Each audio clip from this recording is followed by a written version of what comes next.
경계무상심신임여법 백천만금난조 하금문견 득수제 헌내열의 인시러 아이게 법장민은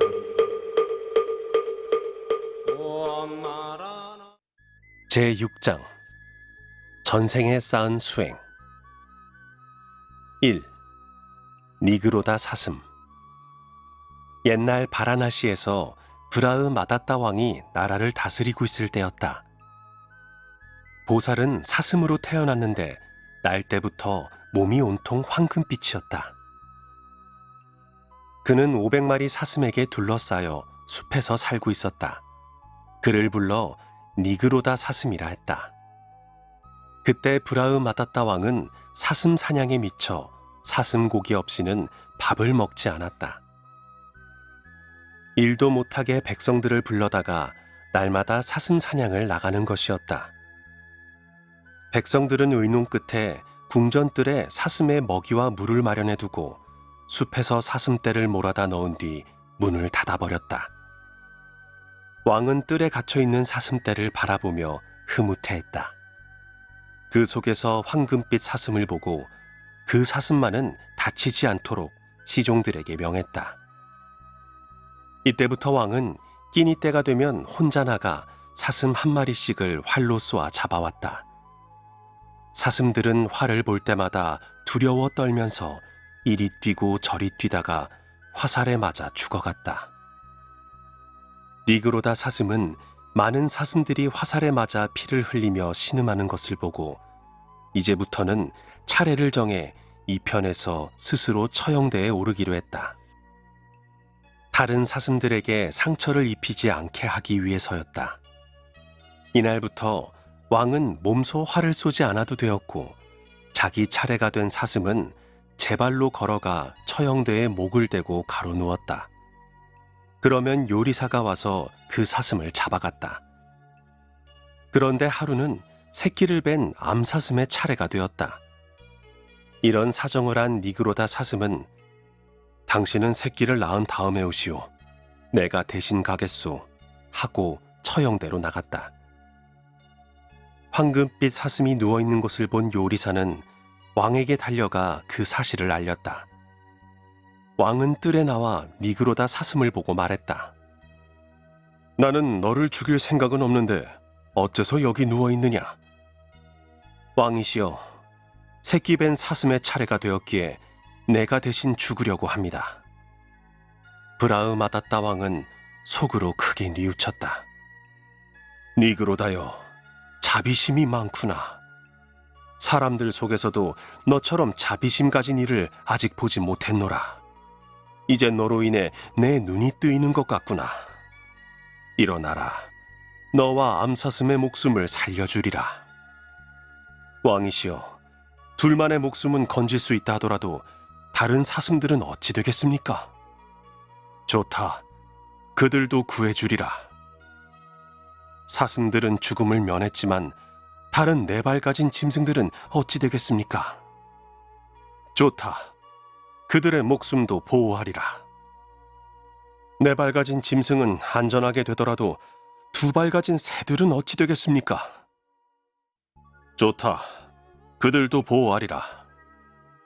왕이시여, 새들은 안전하지만 물속에 있는 고기는 어찌 되겠습니까? 착하다 니그로다. 그들도 안전하게 해주리라. 이와 같이 보살은 왕에게 생명 있는 모든 것들의 안전을 간청하여 눈을 뜨게 한 후 다른 사슴들과 함께 숲으로 돌아갔다. 자따까 12. 2. 가난한 여인의 등불. 사와티에 한 가난한 여인이 살고 있었다. 여인은 너무나 가난했기 때문에 이 집 저 집 다니면서 밥을 빌어 겨우 목숨을 이어갔다. 어느 날 온 성안이 떠들썩한 것을 보고 지나가는 사람에게 무슨 일이냐고 물었다. 바세나디 왕은 석 달 동안 부처님과 스님들에게 옷과 음식과 침구와 약을 공양하고 오늘 밤에는 또 수만 개의 등불을 켜 연등회를 연다고 합니다. 그래서 온 성안이 이렇게 북적거립니다. 이 말을 들은 여인은 생각했다. 빠세나디 왕은 많은 복을 짓는구나. 그런데 나는 아무것도 가진 게 없으니 어떻게 할까? 나도 등불을 하나 켜서 부처님께 공양해야겠는데. 여인은 지나가는 사람에게 겨우 동전 2잎을 빌어 기름집으로 갔다. 기름집 주인은 가난한 여인을 보고 기름을 구해 어디 쓰려느냐고 물었다. 이 세상에서 부처님을 만나 뵙기란 참으로 어려운 일입니다. 이제 그 부처님을 뵙게 되니 얼마나 다행한 일입니까? 나는 가난해 아무것도 공양할 것이 없으니 등불이라도 하나 켜 부처님께 공양할까 합니다. 주인은 여인의 말에 감동하여 기름을 곱절이나 주었다. 여인은 그 기름으로 불을 켜서 부처님께서 다니시는 길목을 밝히면서 속으로 빌기를 보잘것없는 등불이지만 이 공덕으로 내 생에는 나도 부처님이 되어지이다 라고 했다. 밤이 깊어 다른 등불은 다 꺼졌으나 그 등불만은 밝게 빛나고 있었다. 등불이 다 꺼지기 전에는 부처님께서 주무시지 않을 것이므로 아난다는 손으로 불을 끄려 했다. 그러나 꺼지지 않았다.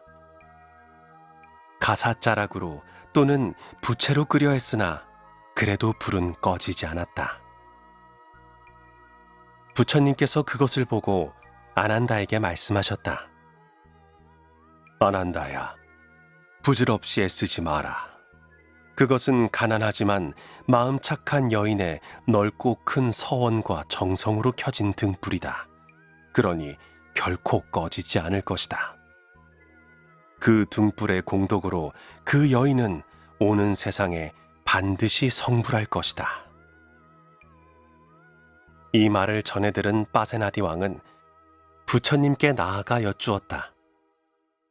부처님, 저는 3달 동안이나 부처님과 스님들께 큰 보시를 하고 수천 개의 등불을 켰습니다. 저에게도 미래의 수기를 주십시오. 부처님께서는 다음과 같이 말씀하셨다. 불도란 그 뜻이 매우 깊어 헤아리기 어려우니 깨치기도 어렵소. 그것은 하나의 보시로서 얻을 수도 있지만 100천의 보시로도 얻지 못하는 경우가 있소. 그러므로 불도를 얻기 위해서는 먼저 여러 가지로 보시하여 복을 짓고 좋은 벗을 사귀어 많이 배우며 스스로 겸손하여 남을 존경해야 합니다. 자기가 쌓은 공덕을 내세우거나 자랑해서는 안 됩니다. 이와 같이 하면 뒷날에 반드시 불도를 이루게 될 것이요. 왕은 속으로 부끄러워하면서 물러갔다. 근본설 일체유부 비나야 학사 12